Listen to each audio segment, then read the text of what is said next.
अस्सलाम वालेकुम दोस्तों, मैं हूं हकीम ज़ा शाहिद। वेलकम करता हूं आपको अपने चैनल पर। उम्मीद करता हूं आप लोग खैरियत से होंगे।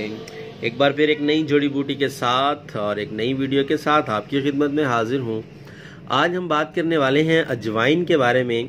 जैसा कि आपको नज़र आ रहा है और आप बड़े अच्छे से इसे जानते होंगे, क्योंकि घरों में इसका बहुत ज़्यादा इस्तेमाल होता है, क्योंकि मछली वगैरह बनाने में और गोश्त वगैरह फ्राई वगैरह करने में इसको आजकल डाला जाता है। तो सबसे पहले अगर हम बात कर लें इसके नाम की, तो अरबी में इसको कमोन मलोकी कहा जाता है, फ़ारसी में नानखाल कहते हैं और अंग्रेज़ी ज़ुबान में इसको ओमम सीड कहा जाता है और सिंधी में इसको जान कहते हैं, कश्मीरी में जावंड कहते हैं। अजवाइन के जो तुखम होते हैं, जैसे आपको नज़र आ रहे हैं, ये सौंफ की तरह होते हैं। सौंफ थोड़ी सी बड़ी शक्ल में होता है और ये सेम उसी तरीके से छोटी उसी शेप में होते हैं, उसी शेप में छोटे होते हैं थोड़े से ये। और जैसे रंगत आपको नज़र आ रही है, हल्के हल्के से ब्राउन कलर के होते हैं ये। और ये सोए होते हैं। एक सोए का भी इंशाल्लाह मैं रिव्यू करूँगा, वो भी आपको दिखा दूँगा कैसे होते हैं। ये उनसे भी मुशाबे होते हैं और बड़ी तेज़ इसमें से एक खुशबू आती है। स्मेल तो नहीं हम उसको कह सकते, खुशबू ही कहेंगे, तो खुशबू आती है इसमें।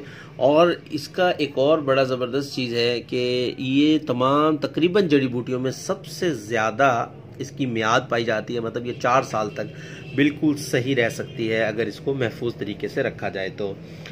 अब बात कर लें इसके कि ये कहाँ पर पाई जाती है, तो जनाब पाकिस्तान, हिंदुस्तान, ईरान और मिस्र में पाई जाती है ये।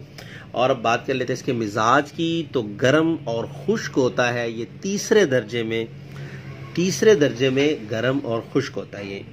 अब बात करते हैं इसके फ़वाइद की कि इससे क्या क्या फ़वाइद हासिल किए जा सकते हैं। जैसा मैं आपको बताता रहता हूँ मुख्तसर सा कि ये किन किन चीज़ों में और कहाँ कहाँ इसको इस्तेमाल किया जा सकता है।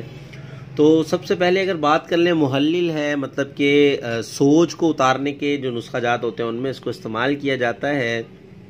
कासिर रिया है, री को खारिज करने में, मतलब जो बदहज़मी वगैरह से पेट में गैस वगैरह हो जाती है उसको खारिज करने के लिए भी इसको इस्तेमाल किया जाता है। और पेट में जो कीड़े हो जाते हैं उनको मारने के लिए भी इसको इस्तेमाल किया जाता है। और अक्सर तशन्नुज कहते हैं, जो झटके लगते हैं, दिमागी एक मसला हो जाता है जिसे पट्टे खींचते हैं, उसमें भी इसको इस्तेमाल करवाया जाता है। और दर्दों वगैरह में, जोड़ों के जो दर्द होते हैं, रीही दर्द जिसको कहते हैं, ये बादी दर्द, उस नुस्खाजात में भी इसको इस्तेमाल किया जाता है। और बुखार में इसका इस्तेमाल किया जाता है। इसके साथ एक दो चीज़ें और मिला के इसको इस्तेमाल करवाया जाता है, जो कि बुखार में बहुत ही ज़बरदस्त किस्म का रिज़ल्ट आता है इसका। और इसके अलावा ये अफ्यून का जो नशा हो जाता है उसके मुज़र असरात को दूर करने के लिए बतौर तरियाक भी इसको दिया जाता है। और इसमें जो है वबाई अमराज जो होते हैं, जो एक वबा आ जाती है इलाके के अंदर, हैज़ा की जैसे वबा आ जाती है या खसरे की वबा आ जाती है, तो उसमें भी इसको इस्तेमाल करवाया जाता है।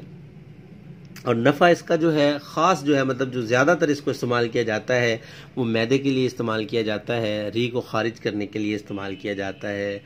अब इसका बदल जो है, अगर आपको ये नहीं मिल रही, वैसे आम सी चीज़ है, ये आपको हर जगह पे मुयस्सर आ जाती है, बल्कि करियाने की दुकान से भी आपको ये मिल जाती है।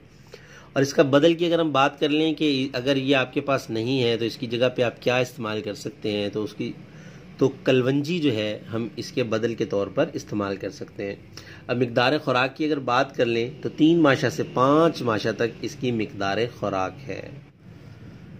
उम्मीद करता हूँ आज की वीडियो भी आपको पसंद आई होगी। तो जाते जाते आखिरी बात है कि चैनल को ज़रूर सब्सक्राइब कर लीजिए, नोटिफिकेशन की बेल को ऑन कर लिया करें, ताकि आपको हर नई आने वाली वीडियो का नोटिफिकेशन मिलता रहे।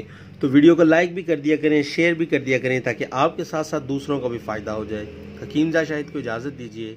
अल्लाह हाफिज़।